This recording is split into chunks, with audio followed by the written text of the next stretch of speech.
एक समय की बात है, निधि अपनी दादी के साथ रहा करती थी। निधि के माता पिता मजदूरी किया करते थे, परंतु एक दिन जब वो मजदूरी कर रहे थे, तभी उनके ऊपर बिजली की एक तार गिर गई, जिस वजह से उन दोनों की मृत्यु हो गई। उस दिन के बाद से निधि अपनी दादी के यहाँ रहने लगी।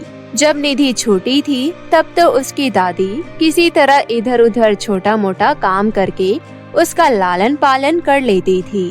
परंतु समय बीतने के साथ निधि की दादी बूढ़ी और कमजोर होने लगी, जिस वजह से उसकी काम करने की क्षमता भी कम होने लगी। इसलिए छोटी उम्र में ही निधि ने अपनी और अपनी दादी की जिम्मेदारी अपने ऊपर ले ली और पैसे कमाने लगी।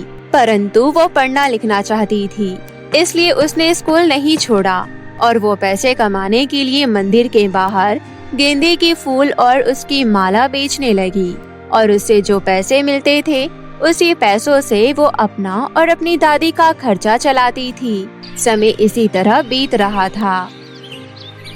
आ गई मेरी बच्ची तू, आज तुझे आने में देर कैसे हो गई? पता नहीं दादी, आजकल लोग लगता है देरी से उठते हैं। सर्दी का समय है शायद इसीलिए, और इसीलिए देरी से ही पूजा करने के लिए आते हैं। इसी वजह से मुझे ज्यादा देर रुकना पड़ता है। देखो, आज तो मुझे स्कूल के लिए भी लेट हो गया। मुझे जल्दी से निकलना होगा। पर बेटा, खाना तो खा ले। अगर खाना खाने लग गई तो मुझे बहुत देर हो जाएगी। आप चिंता मत करो, मैं खाना लेकर जा रही हूँ। स्कूल में खा लूंगी। और हाँ, आपकी दवाई मैंने मचान पर रख दी है, याद से खा लेना। और विमला काकी पिछले महीने के फूल के पैसे लेने आएंगी। मैंने पैसे आपकी खाट के चादर के नीचे रख दिए हैं, उन्हें पैसे दे देना। ठीक है बेटा, मैं दे दूंगी। जा तू जल्दी स्कूल जा, तुझे देर हो जाएगी। इसके बाद निधि स्कूल चली जाती है। फिर शाम को स्कूल से आकर वो अपनी दादी से कहती है, दादी, मैं विमला काकी के यहाँ जा रही हूँ। उन्होंने ताजे ताजे फूल निकाल कर रखे हैं, मैं उन्हें ले आती हूँ। फिर रात को बैठकर उनकी माला भी तो बनानी है। हाँ बेटा, जल्दी चली जा, शाम हो रही है। अगर रात हो गई तो फिर विमला तुझे फूल तोड़कर देगी भी नहीं, और फिर तुझे सुबह सुबह 4 बजे उठकर जाना पड़ेगा, इसलिए जल्दी चली जा। इसके बाद निधि फूल लेने चली जाती है और फूल लेकर घर आ जाती है। फिर रात भर माला बनाकर सुबह फिर से बेचने चली जाती है। समय इसी तरह गुजर रहा होता है। परंतु फिर एक दिन निधि देखती है कि उसके फूलों के ठेले के साथ में ही किसी औरत ने बिल्कुल वैसा ही फूलों का ठेला लगा लिया है और वो निधि से आधे दामों में गेंदे के फूल और उनकी माला बेच रही है। ये देखकर निधि हैरान रह जाती है। ये औरत मेरी जगह पर क्या कर रही है? यहाँ तो केवल मैं ही फूल बेचती हूँ और ये सब जानते हैं, और ये मेरे से आधे दामों में गेंदे के फूल कैसे बेच सकती है? निधि ज्यादा सोचती नहीं है और उस औरत के पास जाकर कहती है, तुम कौन हो? तुम्हें तो यहाँ पहले कभी नहीं देखा, और तुम इतने सस्ते दामों में गेंदे के फूल और उसकी माला कैसे बेच रही हो? अच्छा, तो तुम ही हो वो जो यहाँ पर रोज फूल बेचती है। अच्छी बात है, अगर तुम्हें जानना है तो सुनो। मैं शहर से आई हूँ और मेरे पास गेंदे के फूल है। जल्दी और कम दाम में उगाने वाली उर्वरक और बीज है, इसलिए मेरे फूल इतने सस्ते हैं। और अब देख लेना, धीरे धीरे लोग तुम्हारे ठेले को छोड़कर मेरे ठेले से ही फूल और माला खरीदेंगे। परंतु तुम्हारी सोच बहुत गलत है। लोग मुझ पर विश्वास करते हैं और वो मुझसे कई सालों से गेंदे के फूल और मालाएं खरीदने आ रहे हैं। वो लोग मुझे धोखा नहीं देंगे, मुझे उन पर पूरा विश्वास है। परंतु निधि के इस विश्वास को टूटते ज्यादा देर नहीं लगती। सस्ते दाम में फूल देखकर लोग खुश हो जाते हैं और निधि की जगह उस औरत से गेंदे फूल और फूल मालाएं खरीदने लग जाते हैं। पहले तो इक्का दुक्का करके लोग कम होते हैं, फिर बहुत सारे लोग उस औरत के पास जाने लगते हैं और फिर एक समय ऐसा आ जाता है कि निधि के गेंदे के फूल और उसकी मालाएं बिकना बिल्कुल बंद हो जाती है। ये सब देखकर निधि काफी परेशान हो जाती है। क्या बात है निधि, तू इतनी परेशान क्यों लग रही है? सब ठीक तो है ना बेटा? कुछ भी ठीक नहीं है दादी। मंदिर के बाहर जहाँ मैं गेंदे के फूल और फूल के मालाएं बेचा करती थी, वहाँ एक और औरत आ गई है और आधे दाम में ये सब बेच रही है। इसलिए लोग अब उसके पास जाने लगे हैं। मुझे विश्वास नहीं होता, मैं कितने सालों से वहाँ फूल और फूल मालाएं बेच रही हूँ, लेकिन लोगों ने सस्ते दाम देखकर अपना रंग दिखा दिया। तू चिंता मत कर बेटा, सब ठीक हो जाएगा। पता नहीं दादी कैसे ठीक होगा। धीरे धीरे करके घर में जो पैसे थे वो भी खत्म होते जा रहे हैं। मुझे आपकी दवाई भी लानी है, लेकिन उसके लिए भी पैसे नहीं हैं। कुछ दिन इसी तरह बीत जाते हैं। एक दिन निधि जब स्कूल से वापस आती है तो उसकी दादी उसके हाथ में कुछ पैसे रख देती है। उन पैसों को देखकर निधि थोड़ी हैरान रह जाती है। दादी, आपके पास ये पैसे कहाँ से आए? बेटा, वो जरूरी नहीं है। जो जरूरी है वो है तेरी स्कूल की फीस। मैं जानती हूँ तेरी टीचर कितने दिनों से तुझे स्कूल फीस के लिए ताने दे रही है। तू कल जाकर ये फीस जमा कर देना। निधि अपनी दादी से ज्यादा सवाल नहीं करती और अगले दिन जाकर अपनी फीस जमा करा देती है। कुछ दिन ऐसे ही बीत जाते हैं। निधि धीरे धीरे नोटिस करती है कि उसकी दादी की तबीयत काफी खराब होती जा रही है। और फिर एक दिन जब वो खाना बना रही होती है तभी उसकी दादी बेहोश हो जाती है। दादी, दादी आंखें खोलो। दादी, आपको क्या हो गया? दादी प्लीज उठो ना। निधि अपनी दादी के मुंह पर पानी के छींटे मारती है, परंतु कोई असर नहीं होता। इसलिए वो कुछ लोगों की सहायता से अपनी दादी को गांव के एक अस्पताल में ले जाती है। डॉक्टर निधि की दादी की जांच करते हैं और फिर कुछ देर बाद एक डॉक्टर निधि के पास आती है और कहती है उनकी हालत बिल्कुल भी सही नहीं है। क्या हो गया डॉक्टर? कुछ तो बताइए। दादी ऐसे बेहोश क्यों हो गई? कुछ सीरियस है क्या? इनके लंग्स में सूजन है और बहुत ज्यादा कमजोरी है। इसके बावजूद भी ये बहुत ज्यादा काम कर रही है, जिस वजह से इनकी ये हालत हो गई है। अब जल्द से जल्द इन्हें लंग्स ट्रांसप्लांट की जरूरत है और अगर कुछ दिनों में लंग्स ट्रांसप्लांट नहीं किया गया तो तुम्हारी दादी शायद ना बच पाए। डॉक्टर की बात सुनकर निधि बहुत ज्यादा दुखी हो जाती है और फिर कहती है, डॉक्टर, दादी के इलाज में कितने पैसे लगेंगे? बेटा, कम से कम 4 से 5 लाख तो लग ही जाएंगे। इतनी बड़ी रकम सुनकर निधि पूरी तरीके से हैरान रह जाती है, परंतु वो अपनी दादी को बचाना चाहती थी, इसलिए वो गांव में लोगों से मदद मांगना शुरू कर देती है। तभी उसे पता चलता है कि उसकी दादी उसके स्कूल जाने के बाद एक बोझा उठाने की फैक्ट्री में काम करने लग गई थी, इसलिए उसकी ये हालत हो गई थी। ये सुनकर निधि को अपने ऊपर बहुत गुस्सा आता है। मेरी वजह से ही ये सब हुआ है। मुझे दादी पर ध्यान देना चाहिए था। अगर मैंने ध्यान दिया होता तो ये सब नहीं होता, पर मुझे किसी न किसी तरह पैसे इकट्ठे करने ही होंगे। निधि पूरा दिन इधर उधर भटकती रहती है, परंतु ना तो उसे कोई काम देता है और ना ही कोई उसे पैसे उधार देता है। निधि काफी ज्यादा उदास हो जाती है और एक पार्क में जाकर बैठ जाती है। तभी वो देखती है कि एक बूढ़ी औरत खाने के लिए सबसे भीख मांग रही है, परंतु कोई भी उसकी तरफ ध्यान नहीं दे रहा है। वो बूढ़ी औरत थोड़ी देर बाद निधि के पास आती है और कहती है, बेटा, मैं बहुत भूखी हूँ, मुझे बहुत भूख लगी है, कृपया करके मुझे कुछ खाने को दे दो। निधि को उस बूढ़ी औरत में अपनी दादी दिखाई देती है, इसलिए वो अपनी जेब से कुछ पैसे निकालती है और उस बूढ़ी औरत के हाथ में देते हुए कहती है, दादी, मेरे पास खाना तो नहीं है, पर हाँ, ये थोड़े से पैसे हैं, इससे आप खाना खरीद लीजिएगा और हो सके तो मेरी दादी के लिए दुआ कीजिए कि वो ठीक हो जाएं। बेटा, यहाँ इतने लोग बैठे हैं और लगभग सभी लोग पैसे वाले हैं, लेकिन किसी ने मेरी मदद करने के बारे में एक बार भी नहीं सोचा। परंतु तुम जो इतनी मुसीबत से घिरी हुई हो, तुमने मेरी मदद करने की सोची। तुम सच में एक नेक दिल इंसान हो और इसी नेक दिल की वजह से मैं तुम्हें कुछ देना चाहती हूँ। मैं कुछ समझी नहीं। मेरे पीछे आओ, मैं तुम्हें सब बताती हूँ। निधि उस बूढ़ी औरत के पीछे चल देती है। वो बूढ़ी औरत निधि को एक जंगल में ले जाती है और फिर एक गुफा के पास आकर रुकती है।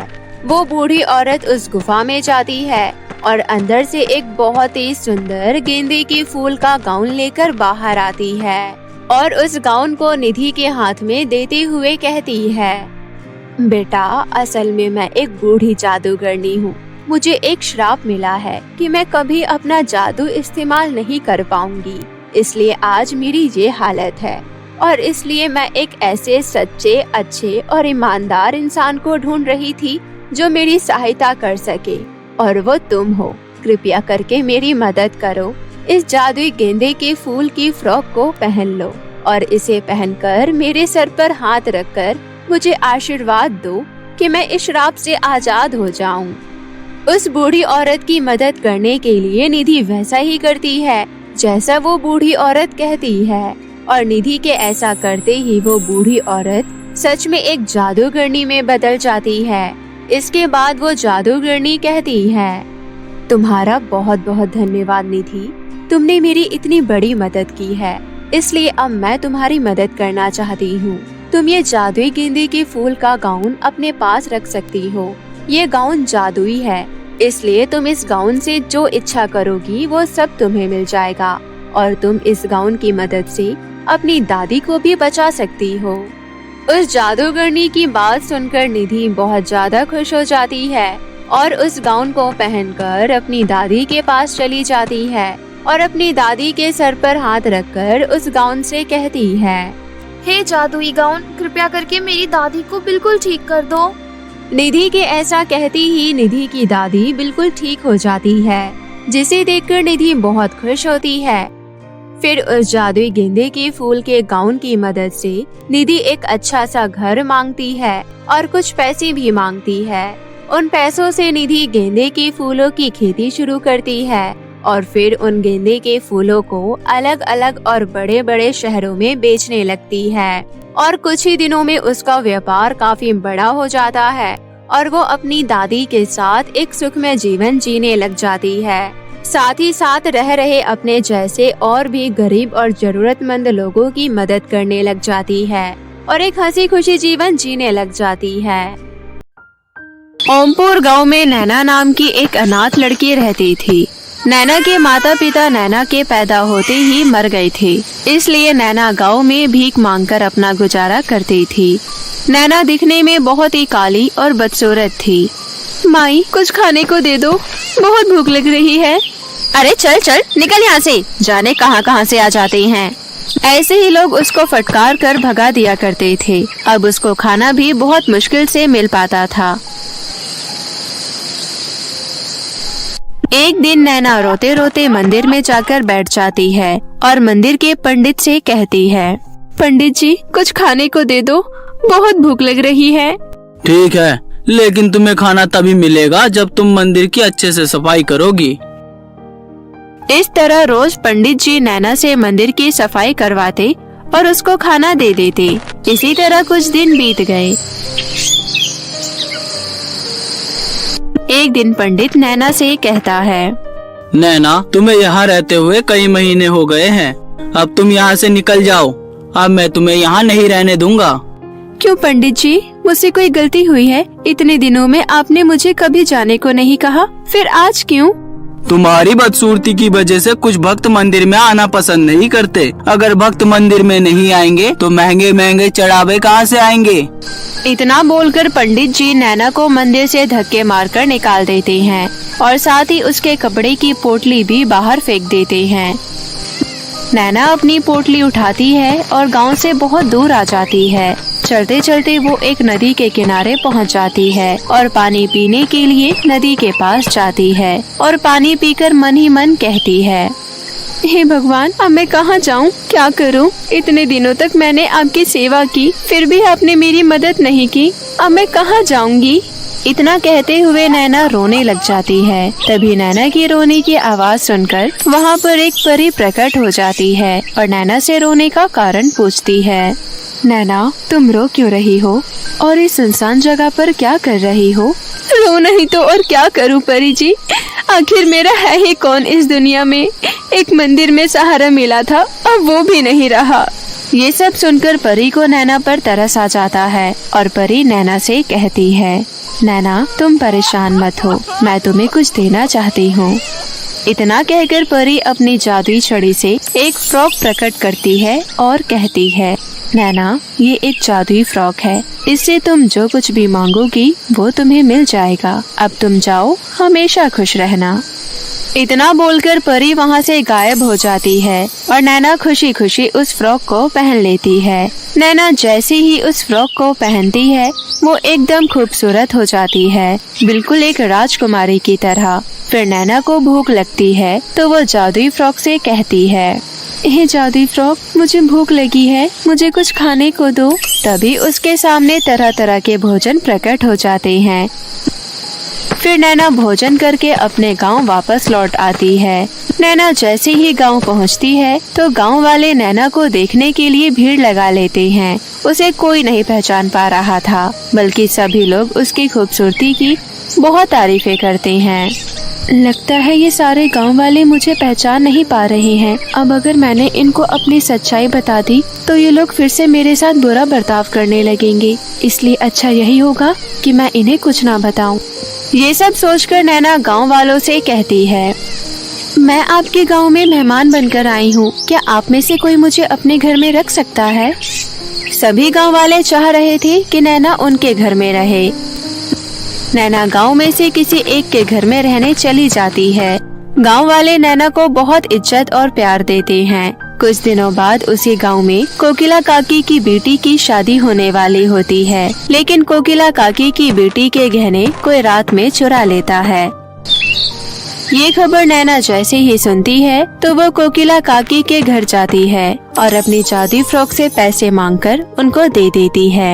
आप चिंता मत करो काकी, आपकी बेटी की शादी में कोई कमी नहीं होगी। ये लो, ये पैसे रख लो, आप जेवर फिर से बनवा लेना। तुम्हारा बहुत बहुत धन्यवाद बेटी। इसी तरह नैना गांव वालों की हमेशा मदद करती थी। जिस पंडित ने नैना को अपने मंदिर से भगा दिया था, एक दिन उस पंडित की भी तबीयत बहुत खराब हो जाती है तो नैना अपनी जादुई फ्रॉक की मदद से उसकी तबीयत बिल्कुल ठीक कर देती है। गांव में सभी लोग नैना की बहुत तारीफ करते हैं। उसी गांव में राहुल नाम का एक लड़का रहता था। वो सरपंच का बेटा था। उसने जब नैना की इतनी तारीफें सुनी तो उसने नैना को अपने घर बुलाया। राहुल नैना की सादगी और मिलनसार व्यवहार से बहुत खुश हुआ। लगता है यही वो लड़की है जिससे मुझे शादी करनी चाहिए। कुछ दिनों तक दोनों ऐसे ही एक दूसरे से बात करते रहे। फिर एक दिन राहुल ने नैना से अपने दिल की बात कह दी। नैना, मैं तुमसे शादी करना चाहता हूँ। नैना ये सुनकर हैरान हो जाती है। उसे यकीन नहीं हो रहा था कि इतने बड़े सरपंच का बेटा उसे शादी करना चाहता है। इसका जवाब मैं कल दूंगी। अगले दिन नैना सरपंच के घर पर जाती है। गांव के सभी लोग सरपंच जी के पास बैठे होते हैं और राहुल भी वहां पर था। तभी नैना कहती है, मैं आप सबको एक सच्चाई बताना चाहती हूँ। हाँ नैना, बोलो, तुम क्या बोलना चाहती हो? इसके बाद नैना अंदर जाती है और अपना जादुई फ्रॉक उतारकर बाहर आती है। मैं असल में वही गरीब अनाथ लड़की हूँ नैना, जिसे आप सभी गांव वालों ने धुतकार कर भगा दिया था। मैं आज जो कुछ भी हूँ या फिर कुछ भी कर पा रही हूँ वो सब इस जादुई फ्रॉक की वजह से हो पा रहा है। नैना अपने जादुई फ्रॉक के बारे में सबको बताती है। राहुल, क्या अभी भी तुम मुझसे शादी करना चाहते हो? नहीं ना, कोई बात नहीं, मुझसे इससे कोई दिक्कत नहीं है। तुम ऐसा कह सकती हो कि मैं सिर्फ तुम्हारी खूबसूरती से प्यार करता हूँ, लेकिन ऐसा बिल्कुल भी नहीं है। जादुई फ्रॉक मिलने के बाद भी तुमने गांव वालों की कितनी मदद की। तुम चाहती तो इस जादुई फ्रॉक को लेकर कहीं दूर ऐशो आराम से रह सकती थी, लेकिन तुमने गांव वालों के बारे में सोचा। इन गांव वालों ने तुम्हें कितना भला बुरा बोला, लेकिन तुमने इनकी तब भी मदद की। तुम जैसी सच्ची और भली लड़की मुझे कहीं नहीं मिलेगी। राहुल की ये बात सुनकर गांव वाले अपना सर झुका लेते हैं। उन्हें अपनी गलती का एहसास होता है और फिर सभी गांव वाले नैना से माफी मांगते हैं। इसके बाद राहुल और नैना की बड़े ही धूमधाम से शादी होती है। उस दिन के बाद से नैना राहुल के साथ हंसी खुशी रहने लगती है।